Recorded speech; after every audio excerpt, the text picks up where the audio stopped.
Well, hey everybody, John Ritlin here, and here is every Kane WrestleMania match ranked from worst to best.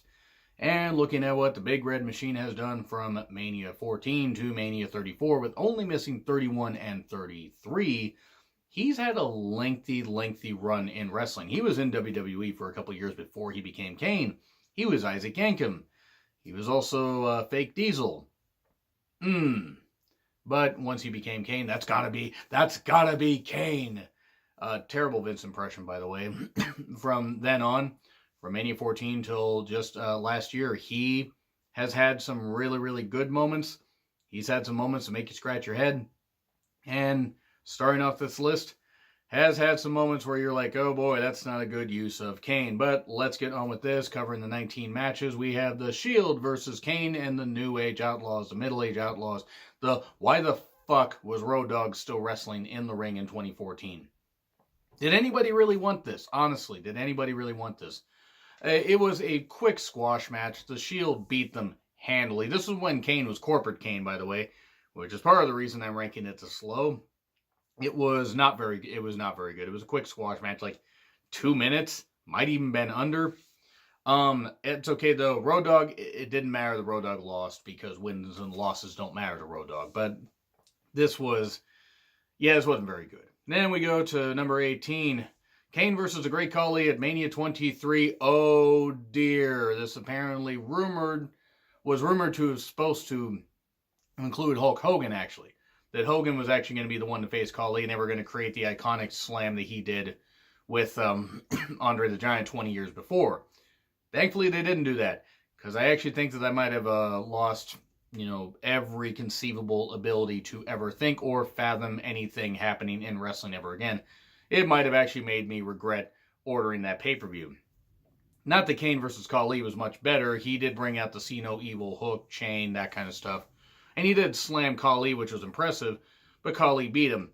And this was not a good match at all. Khali winning. I mean, yes, I know why Khali won, because then he ended up feuding with John Cena. Then it ended up getting beat by John Cena. And then became world champion a little bit later in the year. Not good. But what do you want? It was Kane trying to wrestle a guy that I'm sure Khali's nice. I've heard he's nice. The guy never fucking belonged in the ring because he was fucking rotten. And it was a bad WrestleMania match. Number 17, the Andre the Giant Memorial Battle Royal at Mania 34. Yeah, Kane was there, and this happened. This was the one that Matt Hardy won. It wasn't very good. Kane really didn't have much that he did here. He got eliminated after a little bit. I mean, it's a battle royal. What do you expect? Sometimes they're good for pre-show, sometimes they're not. Number 16, the Andre the Giant Memorial Battle Royal at Mania 32. This was the one, I believe, where Shaq and Big Show had a face-off, which would have been kind of interesting to see. DDP was even there. This was also the biggest crowd to ever see WrestleMania, possibly, maybe, if you believe Vince. I don't, but whatever. It was a Cowboys Stadium. It was a Dallas Cowboys Stadium for those that aren't aware of what the Cowboys are, besides, Yeehaw and, Giddy Up Boy. But this match, it was Kane in the mask. It wasn't good. It wasn't really a good use of Kane. A lot of these earlier entries just really aren't going to be that much because realistically, Kane has had some good performances here. The problem is just some of these matches were so inconsequential. Like his appearance there, it just was a quick squash match or something. Speaking of squash matches, Kane versus Chavo Guerrero is number 15, and that is from Mania 24. Well, 8 seconds. Kane chokeslam to Chavo. He wins the ECW title. That's the only reason why this match is up here. I actually would have probably ranked, the Battle Royals a little higher. Except Kane at least won gold here. Now, granted, the WWE ECW title didn't mean shit. But, hey, at least Kane won gold. So, there it was. And it ended Chavo Guerrero's title run, world title run of sorts. Chavo's a really good athlete. I'm sure still can wrestle very, very good. But the fact he was ECW champion, it wasn't as bad as Vince being ECW champion, but it still wasn't very good. Number 14, Big Show, Kane, Kofi, and Santino. God, Santino, the piece of shit that he is, versus the Core. Heath Slater selling and getting hit by the knockout punch was the best part of this. This was a match that went about 2 minutes. The entrances were longer than the goddamn match. Big Show probably took, and even though Big Show was in better shape at this point, it probably took him 2 minutes just to get to the ring because, I mean, it's a long WrestleMania ramp. Yeah, 2 minutes. And Slayer's selling was the best part. It was bad. It was really, really bad. I mean, Kane was there. I didn't get the point. I didn't get the point. Kane and Big Show teamed up a lot. And it just, sometimes it worked, sometimes it didn't. Like this match, it didn't really work. Number 13, Kane versus Randy Orton at Mania 28. It was weird because Kane had just had this feud with John Cena that went nowhere, and then he feuded with Orton and beat Orton, which was a really odd move, and then they had another, I want to say they had a match like at Extreme Rules the next month. That card kind of, goes like off in my head. I mean, I remember a couple matches, but that's about it. Or Big Show, no, not Big Show, but Cena and Brock, and then Punk and Jericho. But anyway, it was weird. The pace was very, very slow. Not that I expected it to be very fast, but Kane winning with like a choke slam off the ropes. It was weird. It was weird to see Kane win. I guess it's sort of made up for the Cena feud, but just Kane wasn't really doing much of anything by later in the year. And then it would become corporate Kane later, in the next year. I just don't get what they're fucking doing. I just didn't get what the fuck they were doing with Kane. We then get number 12. Kane and Big Show versus Carlito and Chris Masters, Mania 22. Covered this in my opening WrestleMania matches list. And every tag team title match ranked from worst to best. But it was okay. Kane was having to be the one to sell because Big Show was going to come in and clean house, which was weird. Like, Masters physically could sort of match up with Kane. Carlito, all due respect to Carlito, couldn't match up with Kane. The heels just got squashed. I mean, they've been squashed already up to this point. So the only thing that could have worked was have them win the tag titles. And they didn't win the tag titles. And it ended up being a pretty muted match. Like, Kane and Big Show were victorious and then lost to the Spirit Squad a number of days later. Nothing against the Spirit Squad, but boy, they were booked like shit also.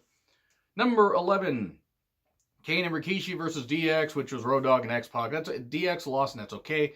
Winston losses do not matter to Road Dogg. Nor does good booking. But this was from WrestleMania 2000, WrestleMania 16. The reason this is ranked a little bit above the others, like the tag title matches, because at least Pete Rose got beat up. It was what it was. Because he was the San Diego Chicken or something like that. Then he got the stink face from Rikishi. It was what it was. You're noticing him powering through, then just going through a whole bunch of these matches quickly because, think about it, there isn't a lot of great stuff with it. I should have just done Kane's best matches at WrestleMania. The problem is it would have only been 5 matches. But we go to number 10, Team Hell No versus Dolph and Big E at Mania 29. Big E's main roster debut at WrestleMania. It worked out for Fandango, except it didn't. I covered that in the Chris Jericho list, which there's always, links to that stuff at the end of the video, so feel free to check that out. But this was basic. Team Hell No was actually pretty good. I mean, they reunited last year for absolutely no reason, which was strange. But it was what it was. Dolph and Big E lost. Of course, Dolph was going to lose, but he was going to cash in the next night and, to a thunderous pop. It's actually a good thing in retrospect that he didn't cash in at Mania, even though it would have been awesome because it would have taken away from Seth Rollins doing it a couple years later. But this was a good match for what it was, and Team Hell No retained the tag titles, and then would lose it to Rollins and Reigns soon after, I believe, at Extreme Rules next month.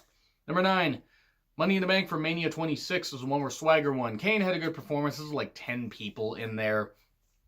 Kane, being the monster and throwing ladders around, throwing people off of ladders. It wasn't his best performance in the Money in the Bank. I'll get to that here in a little bit. But it was good for what it was.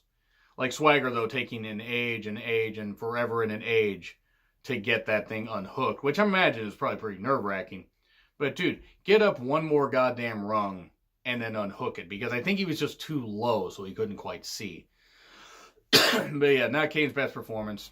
Let's get on with the rest of the list, which includes a pre-show match from Mania 19. It was Chief Morley and Lance Storm versus Kane and RVD. Ranking this up there because at least it was a good performance for what it was. I mean, the Dudley Boys is when they were, Bischoff's heavies and they were interfering, this kind of stuff. So the ref bump and all that. But it was a good match in all things considered, despite the fact that Chief Morley, aka former Val Venus, wasn't exactly great in the ring, but Lance Storm was always great in tag team wrestling, and it was what it was. It would have been nice to actually see this on the main card, because honestly, you didn't really need to see a pre-show match. You should have just had this on the main card, because it kind of broke up Kane having multiple Mania matches on the main card and not on the pre-show. But whatever. I mean, that's just weird little facts. But then we get to number 7, Money in the Bank Mania 25. This is Punk's second win. And mainly I'm putting this here because Kane was pretty dominant here in this one and was the last person that Punk knocked off the ladder before he won his second briefcase. And it was pretty good. I don't know why the crowd was booing so much, though. Maybe they were getting tired of Punk. Punk would turn heel a bit later and become, one of my favorites. I mean, he was one of my favorites already, but him becoming heel and, feuding with Jeff Hardy and being right about Jeff Hardy, at least at that time, that was pretty good stuff. But Kane did pretty well here. Mania 25 was a bit of a mixed bag, aka it was a really big mixed bag, but it was good for what it was.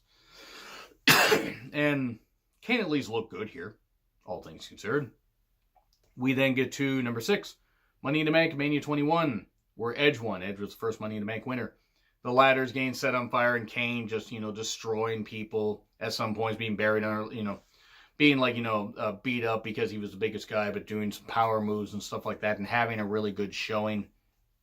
Getting out of his feud with Gene Snitsky, which I actually didn't think was, I didn't think it was a horrible feud. I thought it went on a little bit too long, but still like how I was at Gene Snitsky's debut at WrestleMania, or not WrestleMania, but on a Raw right after Unforgiven 04, where he did the thing where he smashed Kane in the back, and he fell on Lita, who was kayfabe pregnant, and we started chanting "Baby Killer," and the cameraman's just laughing his ass off. I might do a retro review of that one. Might do a retro review of that Raw in September. We'll see. But this match was pretty good, and Kane looked pretty dominant. It's the best Money in the Bank performance he had, easily. And then we get to number 5, Kane versus Triple H at Mania 15. A bit of an odd one here. I don't know why I put this one up so high, but it was actually probably the second best match on the show, which not saying much because Mania 15 was pretty shit, mainly because whoever was booking it at the time was pretty shit. And to give you a hint of who it was, it wasn't the Vince that actually was successful in wrestling. It was the idiot. But this was decent. I mean, you had the whole thing of the corporate ministry was going to form soon. China was friends with Kane, but maybe not friends with Kane, would align with Triple H, maybe not align with Triple H, this kind of stuff. It was kind of dumb. He had Kane do his attempt at a fireball, but he blasted China in the face earlier in the feud. It wasn't very good. This match was fine, though. It was fluky as far as the finish and stuff like that, but it was what it was. We then get number 4, Kane versus Kurt Angle at Mania 18. Despite the super botched ending, which did take a little bit away from this was a very good match. Very good big man match, and amateur match, big man versus amateur talent. Really, really good. Kane, using power, Angle doing the hit and run stuff and doing the dirty tactics. Sure, the ending bit botchy, a lot botchy. Botches are going to happen, though. I enjoyed it, though. Kane getting beat because Kurt managed it. He got the victory. It was good up until that point. The finish wasn't all that great, but it was a good match. I thought pretty underrated as far as middle of the card match. Number 3, Kane versus Taker at Mania 20. The build up for this one was fan-fucking-tastic. The match was pedestrian. Kane was selling the whole thing of I can't believe you're back, I can't believe you're back, even though Kane's been in wrestling long enough. At this point, you should have known how it was going to fucking work. But he, was celebrating because he knocked, Undertaker down. I beat him, haha, does this. And it was more theatrical and performance driven than it was actually, in-ring performance. It was okay. It was decent, though. I like the build-up and I like the entrances.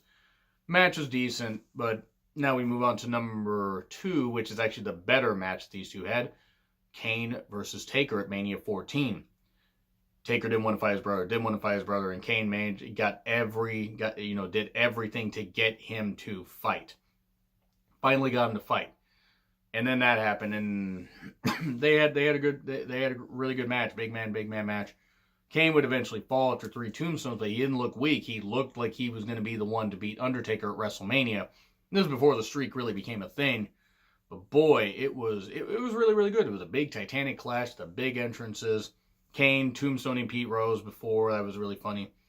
Undertaker with all the druids and, just facing off against Kane. It was just really, really, really good stuff. It really was. I almost put this number 1. However, my favorite Kane match at a WrestleMania is number 1, Kane versus Big Show versus Raven at Mania 17. Raven, being choked out by Kane with a hose and thrown through the window. Kane doing some great stuff with Big Show crashing through the wall.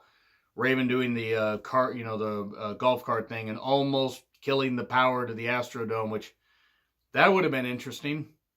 One of the biggest botches in WrestleMania. I mean, nothing against Raven. I'm just saying that if that had happened, it would have been, WCW had just died, and now all of a sudden the lights to Mania were killed. But Kane also did really well. You could argue that Kane versus Taker at Mania 14 should be number 1. Personally, this is my favorite Kane match of his Mania run, just because I thought it was a whole lot of fun. There was a ton of weapon usage, ton of great stuff. I really liked it, and that's just really all I'm going to say about that. Kane just did really well here, winning a hardcore title. He didn't hold on to it long, but it was good stuff. But anyway, that's what I have to say. So let me know in the comments what you guys think. Like, share, subscribe. Twitter handle in the description. I'm John Ricklin. I will see you soon.